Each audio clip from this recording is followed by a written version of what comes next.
这是一个屠魔勇士终成恶魔的故事。在哈兰这座遍地都是丧尸的城市，幸存下来的平民为了活着，只能选择在这人间炼狱，苦苦寻找生存物资和解毒剂。他们白天不仅需要应对末世下的丧尸和极端势力，夜晚还需要警惕比丧尸更为可怕的夜魔。但仅仅一墙之隔的城外，却是万家灯火通明。这些在繁华城市里不明真相的人，根本不知道在他们旁边的哈兰市，每时每刻都在经历着生离死别。而这款游戏就像它的名字一样，最后留下的只有绝望与黑暗。那么今天狂魔就来给大家讲述这款只有玩到最后才能明白其含义的神作《消逝的光芒》。故事发生在一个虚构的城市哈兰，这座城市在短短2个月的时间内便惨遭丧尸病毒的肆虐，当地国防部门无奈之下只能建立高墙，意图隔绝病毒。军方甚至想要投放核弹将病毒彻底根除，而极端救援组织 GRE 则在不停为哈兰市的幸存者投放生存物资以及抑制病毒的药剂。为了找到解决病毒的方法， GRE 派遣了最强特工凯尔克兰前往哈兰市。克兰此行的目的便是在哈兰市内寻找一名叫苏莱曼的高层，因为苏莱曼窃取了一份机密文件，文件详细描述了治疗丧尸病毒的药物合成方法，但这个合成方法并不完善，一旦贸然使用很可能会是剧毒。为了防止苏莱曼公布文件， GRE 建立起了覆盖全市的通讯干扰，只有无线电才能与外界取得联系。对于最强特工克兰来说，区区一份机密文件而已，想必一定是手到擒来。可当他落地的那一刻，就感受到了人间的险恶。哈兰市的极端势力赖斯邦见空投下来一个超人，于是准备将克兰腿打断带回去。由于出师不利，克兰立马掏枪打伤了一名极端分子，但枪声却很快引来了一群丧尸。就在克兰快要结束特工生涯的时候，2名幸存者冒着生命危险救下了怀疑人生的克兰，但中途幸存者阿米尔为了拖延时间，只能选择极限1换1。克兰也因为头部受伤昏迷了过去。当克兰醒来后，发现自己被带到了名为塔楼的地方，这里同时也是幸存者聚集地。他一路跟随指引前去与塔楼的首领布雷肯见面，可布雷肯没见着，却意外结识了有着一腔热血的少年拉辛。从拉辛口中得知，为了救治被丧尸咬中的克兰，塔楼为他使用了能够抑制病毒的解毒剂以及大量的资源。克兰见不做点什么实在过意不去，于是他推开了宛如地狱般的13楼大门，前去救出了一名失踪的幸存者。当他回去找拉辛的时候，之前救他的女人也在这里。救命恩人名叫杰德，杰德同时也是拉辛的姐姐。克兰本想上前道谢，但杰德却说道，如果想报答他的救命之恩，那么就帮他照看好拉辛这个毛头小子。之后克兰跟着拉辛来到了天台，想要能够在哈兰市生存下去，就必须利用跑酷这项技能，以便在复杂的地形应对各种危险。身为最强特工，克兰几分钟就成为了跑酷大师，拉辛也不由得惊叹不已。可在训练期间，克兰因为之前被丧尸咬中，从而引发了第一次癫痫。为了延缓变异的过程，拉辛建议克兰前去寻求泽雷博士的帮助。当克兰推开塔楼大门的一瞬间，扑面而来的便是哈兰市的末世氛围。靠着大成的跑酷技巧，他很快就到达了位于塔楼附近的安全区，并见到了泽雷博士。心地善良的博士一直没有忘记拯救那些无辜的市民，他与同样被困在林区的卡姆登博士从未停止过研制疫苗的实验。林区也是病毒最早爆发的地方，而克兰所处的地方则是贫民窟。随后泽雷博士给克兰注射了为数不多的解毒剂，暂时延缓了病毒发作的时间。之后克兰帮助其塔楼完成各种任务，也从中了解了在哈兰市晚上不能出门的生存之道，并且顺利见到了塔楼的首领布雷肯。此时他们正对物资的紧缺焦头烂额，因为哈兰市的生存物资和解毒剂大多数都是依靠 GRE 的空投获取，但塔楼却无法与赖斯邦抗衡，只能眼睁睁看着赖斯邦占据大量资源。而克兰也没有忘记自己的任务，由于目标苏莱曼早就隐姓埋名，并且暗中掌控了哈兰市的2大势力之一，而克兰在见过塔楼首领布雷肯后，立马看出了他并不是目标苏莱曼，那么苏莱曼极有可能就是赖斯邦的极端首领赖斯。路见不平一声吼，克兰当仁不让的接下了寻找空投的任务。另一边他又暗中与 GRE 取得联系，报告了赖斯邦首领很有可能就是苏莱曼的线索。经过这段时间的学习和摸索，克兰早已练就了纵横天下的武艺，没有任何一只丧尸能在他手里走过3招。临近傍晚， GRE 空投了解毒剂，克兰一路横着走到了空投降落点，并在里面发现了数箱解毒剂，但 GRE 却完全不顾那些需要解毒剂的幸存者，他们命令克兰将解毒剂全部烧毁，这样就能迫使塔楼派遣克兰去跟赖斯邦交易解毒剂， GRE 也就能确认赖斯是否是苏莱曼。由于是初来乍到，克兰并不知道解毒剂的重要性，只是偷偷的留了1瓶后便将所有的解毒剂销毁，但他此时却不知道这个举动将会酿成多大的悲剧。与此同时，一阵令人毛骨悚然的嘶吼在陷入黑暗的哈兰市中开始回荡，这便是位于哈兰市食物链顶端的存在夜魔。然而此时的夜魔想逃已经来不及了。就这样，哈兰市拳王心满意足地回到了塔楼，因为克兰撒谎没有找到解毒剂。不出 GRE 所料，此时塔楼的人正准备派人前去赖斯邦购买解毒剂。克兰当即自告奋勇，表示自己可以前去跟赖斯邦交易。首领布雷肯、杰德与拉辛姐弟纷纷都对克兰竖起了大拇指，这让克兰心中一暖，但他也因此产生了强烈的负罪感。时间来到清晨，克兰的身影穿梭在丧尸横行的街道之上，没多久他便来到了赖斯邦的极端营地。赖斯邦的2把手见到克兰后，觉得很是眼熟，能不眼熟吗？克兰落地那天就是他迎接的。可眼前还不是算账的时候，恰好此时赖斯正在表演节目，还贴心的给手下留了一手。果不其然，赖斯就是 GRE 要找的苏莱曼。在他知道了克兰的意图后，表示可以给克兰2箱解毒剂，条件就是帮他做些事儿。克兰无奈之下只好答应。不得不说，赖斯的心狠手辣可见一斑。跟着乌鸦哥混，最多就是吃不饱饭，但跟着赖斯那可是随时可能没命。之后，克兰爬上天线塔，为赖斯帮修理好了无线电调节器。好在这个举动让整个哈兰市的幸存者都能更好的进行通讯，就连邻区的幸存者首领特洛伊也联系上克兰表示感谢。但随后的任务也让克兰不得不昧着良心前去为赖斯帮收取保护费。可当他做完这一切，赖斯却出尔反尔，只给了克兰5瓶解毒剂，甚至还想让克兰将曾救过他的杰德带过来参加供赖斯帮娱乐的竞技场。迫于赖斯手里有枪，克兰只能憋屈的离开。好人就该被人拿枪指着，克兰心中越想越气，于是他联系上了 GRE， 表示不想跟赖斯合作。但 GRE 的回复却是让克兰全力配合赖斯。从小到大还没受过这种委屈，他爹都没拿枪指过他。克兰默默的记下了这个仇，对 GRE 这个极端救援组织的看法也由此产生了动摇。当克兰将为数不多的解毒剂带回塔楼后，18楼因为缺乏药物导致感染爆发，整层楼的人都变成了丧尸。面对接二连三的坏消息，塔楼首领布雷肯陷入了无尽的绝望和自责。他在病毒爆发前只是一个跑酷教官而已，他也跟普通人一样，想着如何在哈兰市存够钱买一套属于自己的房子。但布雷肯的跑酷却教会了幸存者们如何生存。克兰在安慰了布雷肯一番后，本打算前往天台求助 GRE， 可他正好撞见了在天台喝得烂醉的拉辛。拉辛想要炸掉塔楼附近的夜魔巢穴，尽量为幸存者们提供安全保障，这样就能搜集到足够的解毒剂。经过这些日子的相处，拉辛与克兰早已成为亦师亦友的好搭档。克兰只能口头上答应帮他寻找炸药，随后他联系上了 GRE， 希望能够让 GRE 向塔楼空投解毒剂，但 GRE 却断然拒绝，因为他们派遣克兰是来寻找文件的，而不是扮演圣母。除非克兰选择帮助赖斯交出救过他的杰德，克兰可不会这么做。既然解毒剂没人给，那么他就自己去找。就在第二天，克兰前去和杰德会面，他们发现了一处赖斯帮的补给站，于是他们决定不动声色潜入这个位于学校的补给站。可他们来到内部后，却发现里面并不是解毒剂，而是塑胶炸药。杰德带上炸药先一步离开，克兰负责殿后。自从被人拿枪指着，克兰也学会了拿枪指人，毕竟还是这玩意儿好使。就在离开的途中，克兰发现了一只绿色的丧尸，幸好丧尸跑得快，才免受了皮肉之苦。不过这也勾起了克兰的好奇心，于是他前去找到了泽雷博士，并从泽雷口中知道了这种丧尸名为逃亡者。如果能够搞到一只新鲜的逃亡者，或许能够对泽雷的病毒疫苗研究有帮助。当然这点小事还难不倒克兰。待深夜降临，克兰宛如一只极端丧尸，瞬间来到了逃亡者面前。逃亡者还没来得及逃亡，便成为了一份新鲜的样本。当泽雷博士对样本进行研究后，发现了这种样本极有可能研制出疫苗，可因为他的实验设备有限，只能把样本交给邻区的卡姆登博士才行。克兰想也没想，当即决定将数据和样本给卡姆登博士送过去。但这时拉辛却联系上了克兰，因为克兰之前给拉辛透露了炸药的事情。拉辛为了尽可能帮助塔罗的同伴，于是便瞒着姐姐和克兰擅自带上炸药前往了夜魔巢穴。这个举动导致拉辛陷入了危险之中。听到这个消息，克兰想也没想，迅速向着拉辛的所在赶去。当克兰再次见到拉辛的时候，他已经被丧尸咬中，但拉辛却谎称自己已经截肢，而炸弹也即将引爆。见情况危急，克兰也没多看，立即带上炸弹前往夜魔的巢穴，并赶在炸弹爆炸之前成功摧毁了巢穴。当克兰兴高采烈的再次回去找拉辛的时候，却见到了让他难以接受的一幕。You should have seen it. Oh, God. The whole damn building came down.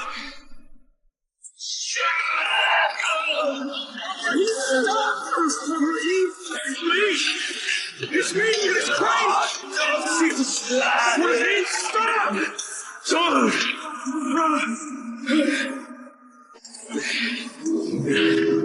It's a fucking bite wound. You goddamn stupid fucking kid! Oh God, Jade.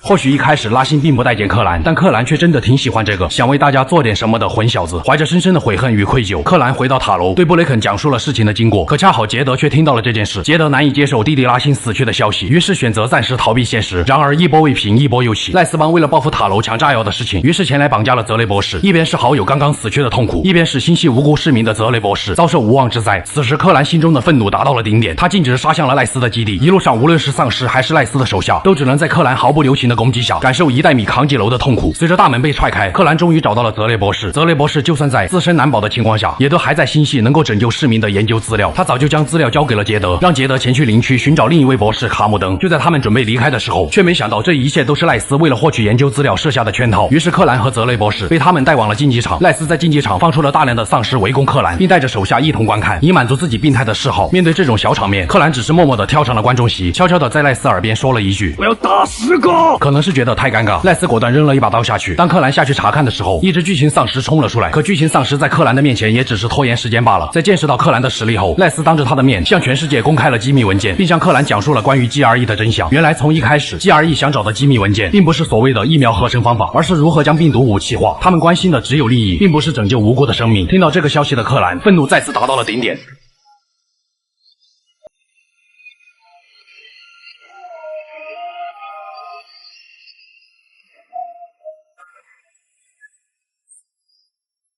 当克兰来到泽雷博士面前，他已经被匕首刺进了心脏。博士到死都还在想着哈兰市中那些无辜的人，而赖斯也是一个狠人，他用烧红的木棍灼烧伤口，以强行止血。想到死去的博士，克兰心中越想越气。可当他回去找赖斯的时候，这个罪大恶极之人却不见了踪影。克兰也因为没有解毒剂，从而陷入了昏迷。等克兰醒来后，布雷肯将他救了下来。此时赖斯的手下已经赶往林区，前去寻找杰德与卡姆登博士，并且因为赖斯公布了机密文件，无暇顾及其他的 GRE， 早已停止了空投物资的投放，幸存者的时间已然所剩无几。为了尽快帮助卡姆登博士研制出疫苗，克兰找了一群能够帮助他前往林区的人，但这些人竟然与赖斯合作，不讲武德偷袭克兰。对于克兰来说，纵横天下的武艺不是白学的。他很快便来到了哈兰市的旧城林区，作为最早爆发病毒的区域，这个地方无时无刻都在散发着死亡的气息。因为克兰之前修好了无线电，间接帮助了这里的幸存者，他们因此都对克兰充满了感激。而幸存者首领特洛伊也与杰德关系匪浅，在他的帮助下，克兰与杰德取得了联系。但杰德现在还未走出失去亲人的痛苦，再加上克兰说出了 GRE 雇佣他的经过，气得杰德直接挂断了电话。由于 GRE 这个极端救援组织的阴谋浮出水面，当地的国防部为了尽快将病毒事件平息，于是便以哈兰市没有生还者的理由，决定发射核弹将病毒彻底根除。为了向外界发送信息，特洛伊决定在高楼中安放炸弹，以人为的形式放出大火。既然有成功的机会，那么克兰必须得去试一试，毕竟建筑里的丧尸对于他来说根本不值一提。随着克兰安放好炸弹并将之引爆，整座大楼瞬间燃起了大火，但军方的战斗机却在下一刻再次对大楼进行了轰炸，只为掩盖哈兰市还有活人的真相。好在克兰的壮举让杰德对他的看法产生了改变，愿意再次与他见面。可当克兰来到见面地点后，却发现赖斯的手下已经先一步带走了杰德。克兰先是失去拉辛，如果一旦再失去杰德，他将会永远的活在痛苦之中。克兰用尽了一切办法，来到了赖斯邦藏身的博物馆。当他见到赖斯的时候，赖斯表示，既然克兰夺走了属于他的东西，那么他就会夺走属于克兰的东西。尽管克兰面对这些极端分子没有丝毫的留手，尽管前方无数拦路的丧尸被他硬生生杀出了一条血路，可最终天不遂人愿。当他找到杰德那一刻，这个曾经救过他的挚友已经被丧尸咬伤，而克兰也因为迟迟没有注射解毒剂，导致病毒即将发作。赖斯似乎非常享受眼前这一刻，他将克兰之前偷偷拿走的那一份解毒剂给他们丢了过来，让克兰做出选择。一瞬间，克兰的意识被拉进了精神世界，在这里他经历过的一幕幕不断浮现。杰德也在安慰着克兰，他们唯一能做的就是完成一些事情，把有限的生命变得有价值。所以杰德也会像拉辛一样，如果能够牺牲自己挽救哈兰市的所有人，那么他将毫不犹豫地选择慷慨赴义。而这一刻，克兰感受到了自己的无能为力，也意识到了自己将要背负的责任。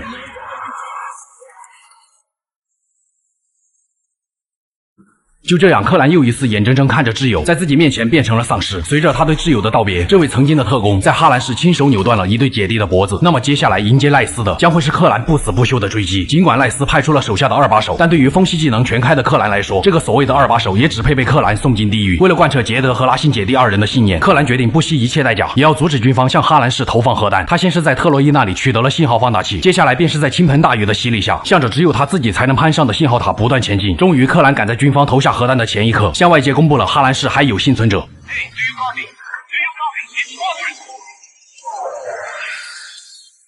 与此同时 ，GRE 再次联系上了克兰，他们可以派遣直升机让克兰安全撤离，而代价就是泽雷医生的研究成果。克兰早已对 GRE 深恶痛绝，他没有丝毫犹豫，将之前从二把手那里拿走的研究样本送到了卡姆登博士的面前。但只有研究样本还远远不够，必须从赖斯的手里拿回他从杰德手里夺走的泽雷博士的研究数据，才能真正研发出对抗病毒的疫苗。而赖斯似乎也想做个了断，他用手里泽雷博士的研究数据与 GRE 达成了交易，很快便会有直升机将他从赖斯邦的基地接走。不管赖斯到底是不是个疯子，克兰绝对不会让赖斯活着离开哈兰市。为了前往赖斯邦基地，他来到了一处下水道，这里显然是夜魔的巢穴。克兰那纵横天下的武艺也终于有了用武之地。夜魔一旦跑得慢了点，后果可谓是不堪设想。就这样，克兰在丧尸的阻拦下，一路追着夜魔来到了出口。在克兰恋恋不舍的目光下，夜魔终于送走了这位活阎王。当然，赖斯可并不知道下水道发生的事情。克兰立即向着前方的高楼不断攀爬，就算起重机在他面前倒塌，也只是让克兰摔了一跤，根本不足挂齿。在一阵大风的吹拂下，克兰瞬间回到了大楼之上，并在大楼顶端找到了他恨之入骨的赖斯。赖斯还妄图用实验数据迷惑克兰，但在完全摊牌的克兰面前，他的小把戏已经没有了用武之地。最终，克兰将赖斯送进他肩膀的匕首以9成新的标准还进了赖斯的咽喉之中。克兰也成功取回了泽雷博士的研究数据，并且拒绝了 GRE 的营救。他将会以凡人之躯留在哈兰市，帮助卡姆登博士研发出疫苗，让那些无辜的幸存者获得生的希望。然而，想要得到这一丝的希望，却并非那么简单。卡姆登博士研制疫苗需要时间，但失去了 GRE 投放的解毒剂，导致塔罗的幸存者已然没有足够的时间撑下去了。恰好没过多久，塔罗的人带回了一个重伤的幸存者，并从其口中知道了在哈兰市郊外某处地方的人不但掌握了免疫病毒的方法，甚至还能够驯化丧尸。通过幸存者手中的地图，克兰果然找到了一处位于郊外的广袤平原，这里的田野同样充斥着大量的丧尸。克兰应付这些丧尸早已驾轻就熟，他很快便来到了一处村落。这里的村民对外乡人似乎并不愿意透露任何事情，村长更是直接开始赶人。所幸的是，一名来自城内的商贩卡恩表示愿意透露一些线索。原来这里的村民信奉着一个叫圣母的女人，村民靠着信仰愣是没有人变成丧尸。而商贩卡恩则表示，克兰想要更多的情报，就需要帮他找到交通工具，并成为他的专职司机。没有更好的办法，克兰来到了一处有车的农场，顺带将这里的匪徒全部绳之以法。开着借来的车，克兰回到了之前的村庄，但商贩卡恩却已经被村民赶走，取而代之的是村长的女儿。村长女儿给克兰指了一条明路，只要帮助村子从匪徒手里夺回自来水厂，那么村民就会接纳克兰。恍然大悟的克兰立马驱车来到了自来水厂。这里的匪徒非常的讲道理，9斤15换7斤半的水，克兰觉得这个价格非常合理，并且表示他不吃牛肉。于是这里的匪徒有一个算一个，都走得很安详。在解决了村庄的供水问题后，村长也不再那么排斥克兰这个外乡人，说出了关于免疫病毒的秘密。他们确实通过信奉圣母才获得了免疫的能力。如果克兰想要与圣母谈话，那么就必须成为无名人士，而成为无名人士的条件就是多做一些为村民通马桶这样的好人好事。为了能够尽快从圣母那里搞到免疫病毒的方法，从而让塔罗的幸存者们活下去，克兰瞬间化身成了哈兰祖国人。先是帮助村庄重新恢复了供电，又不断在郊外建立安全区。听说附近有不少夜魔巢穴，克兰想也没想便立即行动。当克兰进入巢穴的那一刻，也就代表着没有一只夜魔能够逃离他的魔爪。就这样，一夜之间，整个郊外的夜魔连同他们的巢穴被一个外乡人灭了满门。就这样，村民们彻底接纳了克兰，他以门徒的身份前去参加了圣母举行的神圣仪式。村民们正在祭坛虔诚的祈祷，台上的丧尸也并没有攻击他们，就连被村民赶走的卡恩也在顶礼膜拜。随着无名人士将蓝色烟雾散布出来，哈兰在吸入烟雾的一瞬间变得极为恍惚，就算靠近丧尸也不会被攻击。看来所谓的免疫病毒一定和这种蓝色烟雾有关。当仪式结束后，无名人士告诉了克兰，这种蓝色烟雾名为灵药，但灵药就像 GRE 空投的解毒剂一样，只有暂时延缓病毒的作用，而灵药的数量也是有限制的，所以这些无名人士一直都在寻找。但最近他们发现有3个无名人士莫名失踪，如果哈兰愿意接受这个任务，那么圣母将会赐予他灵药以及使用灵药的方法。为了尽快帮助塔楼解决困境，克兰毫不犹豫便向着不远处的山洞赶去。在那里，他发现了2具无名人士的尸体，甚至还有赖斯邦的极端余孽。看来最后一个无名人士一定是被赖斯邦带走了。眼下没有更多的线索，克兰只能在教派的指派下前去帮助一名叫阿提拉的民俗学家。为了帮助阿提拉更好的研究太阳神预言，克兰前去调查了3座远古巨石，并前往了位于郊外最高的山。在山顶的太阳神庙发现了一个红色的面具，在将面具带回后，阿提拉说出了一则圣母非常关心的预言，大致意思就是当瘟疫肆虐大地，当人类沦为野兽，一个失败的曼将获得来自上天的指示，并通过献祭自己，从而获得光明的洗礼。可当克兰再次回到阿提拉家中时，他却只发现了一封阿提拉留给自己的信，以及戴上面具献祭了自己的阿提拉。原来阿提拉早已身患癌症，他错把预言理解成了自尽，导致自己付出了生命的代价。另一边，教派也发现了被绑架的无名人士线索，克兰立即来到了被大量赖斯邦占领的谷仓。果不其然，他很快便找到了奄奄一息的无名人士。可无名人士只是用尽最后一丝力气，说出了灯塔2个字，想必灵药也被赖斯邦的人抢走。好在无名人士并没有说出灵药的使用方法，没有丝毫停留。克兰立即赶到了灯塔，可当他来到灯塔上方的时候，却发现了试图偷袭自己的卡恩。原来卡恩正是赖斯邦余孽的首领，他们同样是为了获得免疫病毒的能力。在抢夺灵药后，由于并不知道使用方法，他们从无名人士口中逼问出了圣母的位置。此时灯塔下方的赖斯邦也发现了克兰，他们早已被这个杀神吓到了神志不清，连自己的老大也不管了，直接选择火力覆盖。这点高度克兰自然不慌，但卡恩可就惨了，只能憋屈的死在了自己人的手里。为了尽快前去营救圣母，克兰拿上灵药，向着圣母所在的大坝赶去。当克兰进入大坝的内部后，这里已经只剩下了无名人士和赖斯邦留下的一片狼藉。而圣母也对克兰说起了自己的过去。原来圣母本是一名陆军上校的妻子，在病毒爆发的时候，夫妻2人不幸被丧尸咬中，丈夫因为伤势过重不幸身亡，但他临死前却给了圣母一个香烟盒，在里面圣母分别发现了一份地图、钥匙和密码。跟随地图的指引，圣母来到了这个大坝，靠着密码打开了这里的集装箱，并发现里面有着许多灵药。由于当时圣母即将变异，她也顾不得是解药还是毒药，只能一口将之喝了下去。从那一刻开始，圣母就变成了一只夜魔。也就是说，吸入灵药虽然能够延缓病毒发作，但变成夜魔也是迟早的事。可一旦喝下灵药，就会让人在短时间内变成圣母如今这副人不人鬼不鬼的模样。在白天，圣母拥有自我意识，可到了夜晚，就只能被本能所支配。无法克服本能的圣母，甚至将自己的孩子都撕成了碎片。所以她暗自发誓，一定要成为那个拯救信徒于水火的圣母。而之前那一则太阳神的预言，则让圣母觉得克兰就是她一直在等待的人。当初军方在这里不仅留下了灵药，也留下了一枚核弹。如果克兰选择启动核弹，那么阿提拉死前留下的信中便记载了启动核弹的正确密码，而整个哈兰市将会彻底灰飞烟灭。可对于克兰来说，他要是这样做，就真的辜负了拉辛和杰德。哈兰市和塔楼的幸存者还有希望，只要他能够带上灵药回到塔楼，后，就可以撑到博士研制出疫苗的那一天。见克兰不识好歹，圣母直接将灵药全部灌进了他的嘴里，并开始与克兰战斗了起来。克伦打拳，放眼整个哈兰市，没有一个人是克兰的对手。再加上喝了灵药，有了神奇的力量，克兰的每一拳下去都足以让圣母粉碎性骨折。就这样，圣母倒下了。克兰立马带上解药，想要赶回去，但灵药也开始在他体内发生作用。当他强撑着意识回到市区的时候，眼前已是即将落下的太阳。克兰从惶恐的母子眼中发现了自己变异的身体。这一刻，他终于明白了，所谓的解药根本不存在，屠魔勇士终将成为恶魔，留给克兰的只有什么也拯救不了的无奈。随着太阳的落下，整个哈兰市只剩下了克兰那满怀不甘且撕心裂肺的叫喊。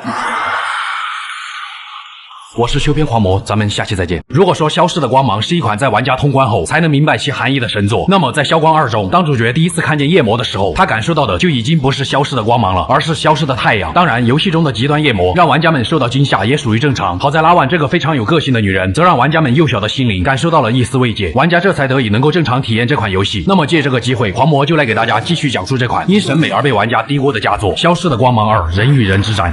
本作的故事延续了哈兰市无人生还的结局。在病毒事件不久后，极端救援组织 GRE 成功研发出了对抗病毒的疫苗。可 GRE 接下来的举动，仿佛像是对人类发出了灵魂拷问：你是不是很高兴啊？你高兴得太早了。为了达到军事目的 ，GRE 非但没有销毁丧尸病毒，反而是保留了一份病毒样本。很快，新的变种病毒被 GRE 成功的研发了出来。经过他们不懈的努力，实验室顺利的发生了意外。可以利用空气传播的变种病毒，在短时间内泄露到了全世界的千家万户。人类因此遭遇了名为大陷落的黑暗时代。时间来到15年后，只有少数幸存者被分散在世界各地的定居点。由于这些定居点相隔甚远，只有那些被风铃所指引的漫游者才能独自穿越危机四伏的荒野，并向外界传递信息。而主角正是一名叫艾登的最强漫游者。为了寻找自己的妹妹米娅，艾登冒着生命危险，在丧尸横行的末世，独自穿越了2000公里，只为前往一座与世隔绝的城市维勒多。那里有着妹妹米娅最后一次出现的线索。在维勒多城外，艾登与同为漫游者的史派克相遇。史派克为艾登介绍了一个线人，这个线人能够找到艾登恨之入骨的仇人华尔兹。因为在艾登的印象里，极端救援组织 GRE 曾对年幼的艾登和米娅兄妹进行了惨无人道的病毒相关实验。当时负责实验项目的便是华尔兹，而实验室的一场大火则让兄妹二人从此分别。为了通过华尔兹找到米娅，艾登告别史派克，来到了一处充斥着死亡与血腥气的隧道，准备与线人在这里接头。但他中途却遭遇了因克兰不在而重回食物链顶端的夜魔。猝不及防之下，艾登被夜魔一口咬中。好在线人及时赶到，利用紫外线灯驱赶了夜魔。但这时病毒在艾登体内发作，从而引发了他的第一次癫痫。毕竟没有克兰那种身体素质，艾登很快便昏迷了过去。当他再次醒来，线人已经被一伙极端分子打成了重伤。艾登只能上前劝走了这些极端分子。线人见自己已然无法离开这里，于是让艾登拿走了他身上能够开启所有 GRE 相关设施的密钥。只要艾登前往城内的鱼宴餐厅，找到一名叫拉万的女孩，就能在她的帮助下找到妹妹。见极端分子的极端支援就快赶到，线人赶紧让艾登躲在了通风口，他自己则留下来拖延时间。原来这些极端分子的高层正是华尔兹，华尔兹的目的也是为了拿到这把 GRE 的密钥。按线人的话说，一旦被华尔兹得逞，维勒多城的所有人都得见太奶。就这样，在艾登的见证下，谎称自己吞下了密钥的线人被华尔兹强行看了一下，他吃了几碗粉。而艾登也因为癫痫发作被发现，他只能强撑着即将变异的身体，来到了救维勒多的集市。这里聚集着民风淳朴的幸存者，幸存者们不顾他人危险，只是单纯的想要吊死艾登。关键时刻，一个名叫哈肯的男人用飞刀救下了艾登，甚至还用抑制剂将命悬一线的艾登从鬼门关拉了回来。令人意外的是，这个哈肯竟然是靠着跑酷一路从暴力街区穿越到这里的主角雷托。哈肯告诉艾登，如果想在维勒多城立足，那就必须佩戴类似通行证一样的身体标记器。凭借对城市的了解，哈肯带着艾登开始熟悉这座城市。城市被3大势力所掌控，分别是由集市的一群卧龙凤雏所组成的生存者，也是他们热烈欢迎了远道而来的艾登。另一个派系则是以大多数士兵所构成的治安者，他们虽然会保护民众的安全，但他们高高在上的态度也让集市一方的生存者觉得治安者对集市的保护更像是一种占有。而最后一个势力便是华尔兹所在的极端叛军，他们是由一位上校所掌控。为了帮艾登搞到非常稀缺的身体标记器，二人来到了一所 GRE 的废弃医院。在昏暗的医院内，他们穿过布满丧尸的走廊，以深入医院的内部。好在没有丧尸发现他们的踪迹，二人得以顺利的找到了身体标记器。可就在他们快离开的时候，一只夜魔竟然送了上来。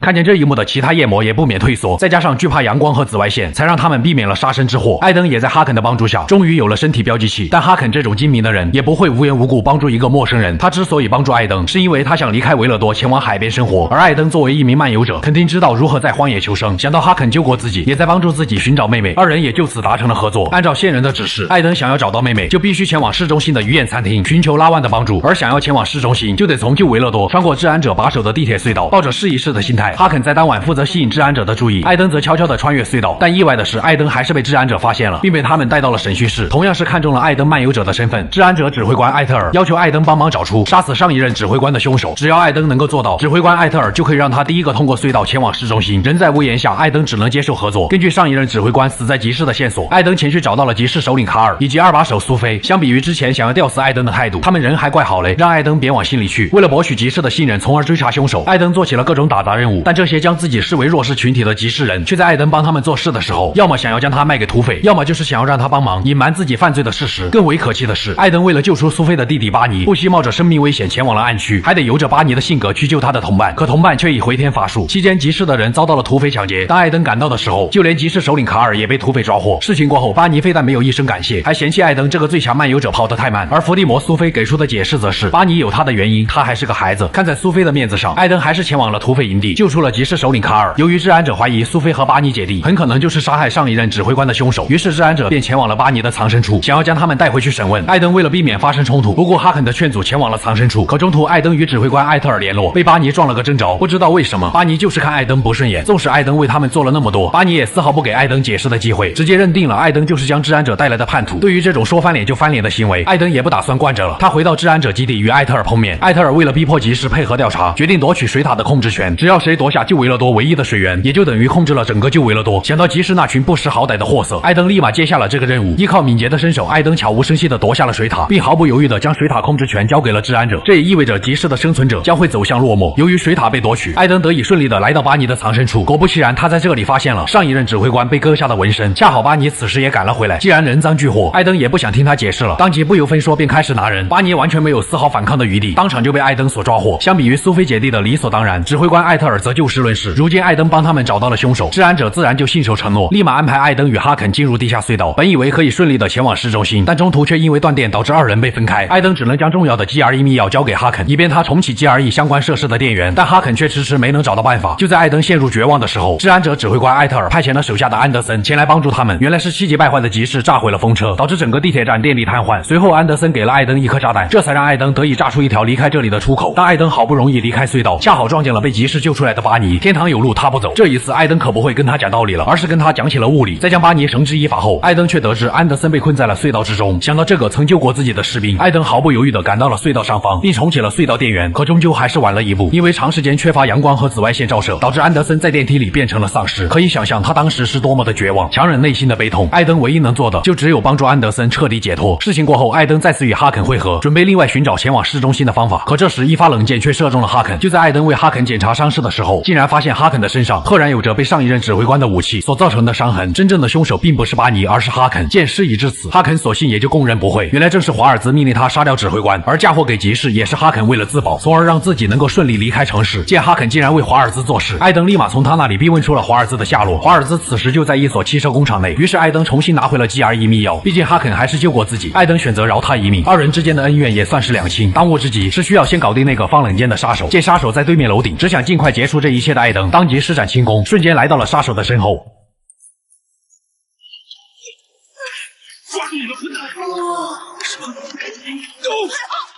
在起爱之前就说过爱你，这是要保密的混蛋。本以为是个假扮人类的夜魔，没想到还是一个非常有个性的女杀手。艾登对这个女杀手不由得产生了一丝兴趣，不过还是得先找到华尔兹再说。随后，艾登通知了指挥官艾特尔，并与他们一起来到了前往汽车工厂必经的隧道之中。然而，还没有到达汽车工厂，他们就异常顺利地抓到了华尔兹。但华尔兹却靠着对病毒的研究，让自己拥有了可怕的力量。这一刻，华尔兹仿佛拥有了三哥的馈赠。艾特尔手下的治安者在他面前毫无还手之力。毕竟艾登现在只会一些雕虫小技，他只能眼睁睁看着华尔兹从他手里拿走了 GRE 密钥，并将之一棍打晕。当艾登醒来，他的身体开始了变异，留在这里善后的叛军被他用极端的方式全部杀死。好在依靠阳光的照射，艾登才恢复了理智。他立马向着汽车工厂赶去。在工厂内，他再次追上了华尔兹，但华尔兹的肉体早已超越了艾登，艾登已然无法阻止。华尔兹依靠 GRE 的密钥启动了某种设施，当他做完这一切，便打算了结艾登的性命。对于他来说，尽管眼前这个少年有着风的眷顾，但却依旧无法强过自己。这时，艾登却叫出了妹妹米娅的名字。闻听此言，华尔兹瞬间杀意全无，他非常震惊地说出了艾登的名字。然而，女杀手的出现打断了施法，致命的一击让依靠病毒图强化自己的华尔兹，瞬间失去了所有的理智。艾登见状也顾不得其他，立马带上 GRE 密钥，和女杀手一同开始了逃亡。一路上失去理智的华尔兹对他们展开了追杀，无论艾登如何攻击，华尔兹都毫发无伤。无奈之下，艾登第一次选择了转身逃跑，这也让他明白了，仅凭双拳已无法在维勒多立足，他得想办法变得更强。在女杀手的帮助下，艾登终于躲过了华尔兹的追杀，他们也终于有机会能够互相认识。也许是上天注定的缘分，原来这位女杀手正是艾登苦苦寻找的拉万，她同样也是被华尔兹当做实验的小孩之一，不知道是不是整容了，艾登对她并没有什么印象，因为二人都对华尔兹恨之入骨，他们索性也就开始了合作。在拉万的带领下，艾登终于离开了旧维勒多，成功来到了市中心。似乎是华尔兹利用 GRE 密钥启动了某种设施的关系，城市里的所有灯光在沉寂了多年以后再一次亮了起来。你看，艾登，他们又亮起来了，他们又他妈的亮起来了。看见没，艾登？你看见没？这太美了啊！我不敢相信，不，我简直不敢相信啊！之后，拉万将艾登带到了鱼宴餐厅，这里的老板名为弗兰克。弗兰克曾是夜行者的首领，也只有夜行者才能在黑暗中克服人类对于未知的恐惧，从而救下那些需要帮助的幸存者。可因为一次行动的失败，导致许多成员因此丧命。接受不了打击的弗兰克只能每天靠酒精麻痹自己，而单纯的拉万则被夜行者的信条所影响，成为一名合格的夜行者就是他的梦想。为了帮助艾登，拉万想到了一个办法，那就是通过艾登手里 GRE 的密钥访问 GRE 的数据库，从而得知妹妹米娅的下落。但问题是，想要访问数据库，就需要一台终端机才能访问。饶是弗兰克也并不知道终端的具体位置。恰好这时，极端叛军在华尔兹的授意下前来夺取 GRE 的密钥，这一行为成功吸引了治安者首领杰克的注意。杰克带领治安者帮助鱼眼抵御了极端分子的进攻。在见识到了艾登的身手以后，杰克便有了招揽之意。于是杰克想要艾登帮忙启动 VNC 大楼顶层的通讯装置，只要治安者能够掌握通讯，他们就能掌控整座维勒多城。而杰克给予艾登的报酬就是给出一名前 GRE 科学家的踪迹，这样艾登就可以利用这位科学家对 GRE 设施的了解找出终端，从而查出妹妹米娅的线索。在准备登顶 VNC 大楼的期间，艾登结识了甘愿和手下一起冲锋陷阵的罗维中士。这位在上班时不苟言笑的中尉，也会在下班的闲暇之余与拉万和艾登一起来一次真心话大冒险。作为艾登在期间结识的朋友，不得不提一下商人胡安，他掌握着大量的紫外线灯，能够帮助艾登他们更方便的进入 VNC 大楼。毕竟胡安总能与客户成为真正意义上的好朋友。他很有心，对吧，亲爱的？要不要一起？当一切准备就绪，杰克派遣了高达5名治安者陪同艾登前往大楼顶层，但罗维中尉深知此行的危险，于是决定和士兵一起冲锋陷阵。就在他们乘坐电梯前往顶层的时候，罗维中尉为了缓解尴尬，再次开始了死亡颂唱。你们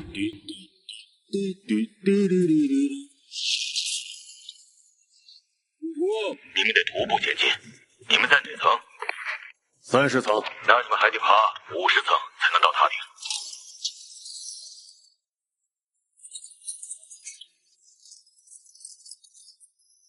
外国司机，小心！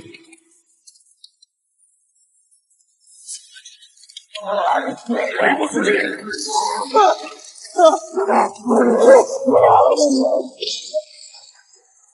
转眼间，小队全军覆没，罗维中尉也因为失血过多最终牺牲，强忍心中的悲痛。艾登联系上了拉万，希望拉万能够抽空帮忙问问弗兰克，这里该怎么逃出去。在线等很急，当艾登与弗兰克取得联系的时候，才知道原来当初夜行者就是在 VNC 大楼遭到了打击。弗兰克也坚信艾登不可能到达楼顶，看在拉万的面子上，弗兰克还是指引艾登前去找到了夜行者留下的爪钩。依靠爪钩，艾登得以逃出了大楼内部。弗兰克想要劝说艾登就此作罢，他并不觉得艾登能够爬上楼顶，而担心艾登安危的拉万早就已经向着这里赶了过来。不过弗兰克却并不知道，艾登可是拥有轻功的绝世高手。随着艾登来到楼顶，他再次面临上了2种选择，一种是将通讯的控制权交由治安者首领杰克掌管，杰克就会告诉艾登那位 GRE 科学家的踪迹，他就能找出妹妹米娅。另一种就是将控制权交给弗兰克，作为夜行者首领的他，有了通讯权便可以向外界传递和平与希望，而代价就是失去科学家的踪迹。艾登一路走来，自认为造的孽已经够多了，或许是对幸存者最后的一丝怜悯，艾登选择将通讯权交由弗兰克掌管。至于妹妹的踪迹，可以重新找线索，实在找不到，大不了就屠城。弗兰克在接管通讯权以后，便重新找回了夜行者的自信，开始向外界传递希望。而担心艾登的拉万也终于赶了过来，可能是过于的疲惫，艾登还以为是夜魔大白天跑出来了。好在拉万的一个大嘴巴子将艾登重新拉回了现实。他妈的，别再做这种事了！这又是为什么？你欠我的钱，能够看得出来，拉万对艾登的感情肯定非同一般，但随后扎心的一幕却发生了。艾登前往拉万曾住过的房间，为他拿取新鞋，但却意外发现了一张合照，果然女大18变。不过与他合影的前男友赫然是曾为华尔兹效力的哈肯。艾登立马回去询问拉万，原来当初哈肯觉得前往 VNC 大楼就是找死，于是他不仅没参加那次行动，还带走了一部分人手。拉万觉得哈肯的行为就是背叛了夜行者，从而导致了夜行者的落寞，这也是拉万誓死追杀哈肯的原因。在天台微醺的二人单纯的度过了一夜。就在第二天，哈肯在一所教堂约见了艾登，他此行的目的是为了拿回 GRE 的密钥。哈肯一开始帮助华尔兹只是为了监视他，但华尔兹却以拉万的性命作为威胁，这才让哈肯不得不为他卖命。面对现在的局势，哈肯必须杀死艾登，只为让自己在华尔兹手里保住性命。经过了上次的教训，艾登明白了一个道理，有些东西靠拳头是解决不了的，得靠成吨的 C4。这一刻，艾登成为了维勒多爆破鬼才。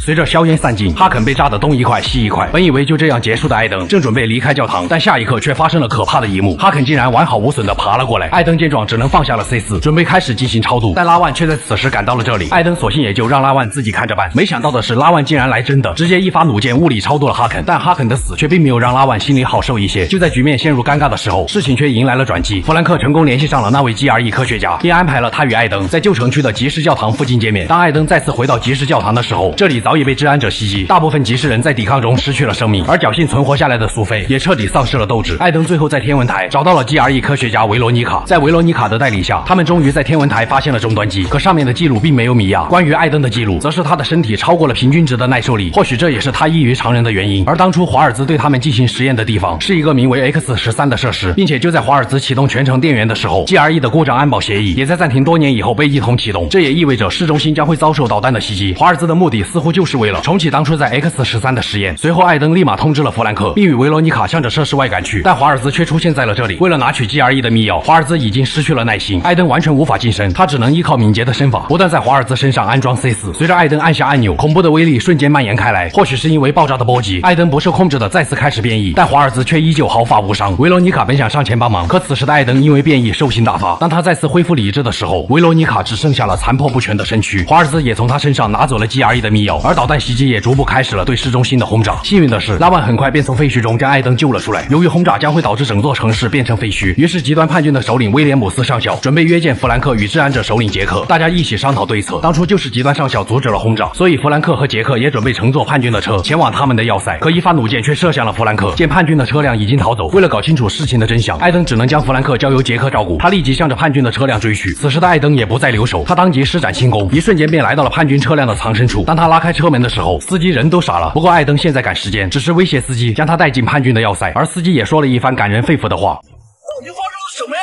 ？1分钟前还一片太平，然后就忽然干起来了。我不敢掺进来，就算威廉姆斯不杀我，马特也得杀我。我死定了，哥们儿！我是说我背叛了叛军，我是不是疯了？把我送进去，你就会没事。刽子手和马特两人一人捏着我一颗蛋，然后他们还在马特。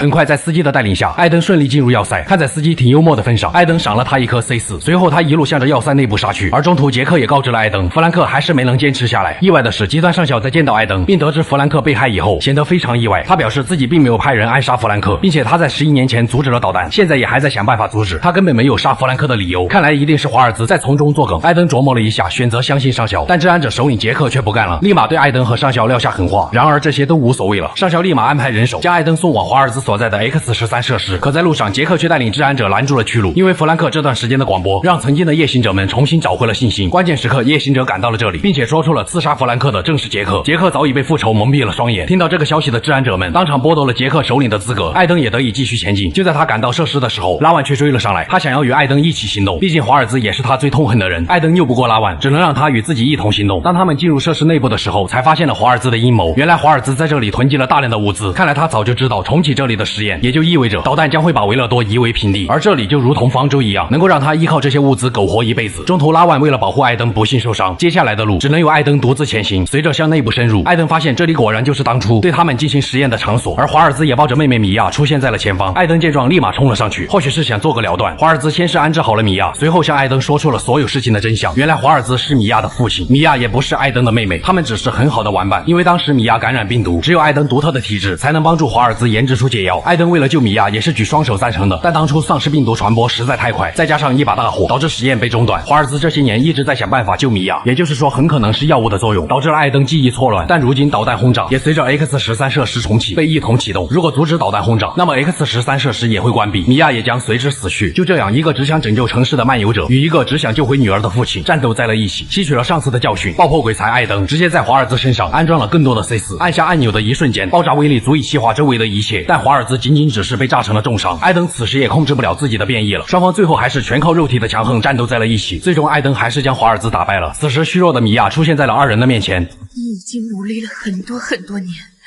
可我不想再继续了。救救那些人，艾登！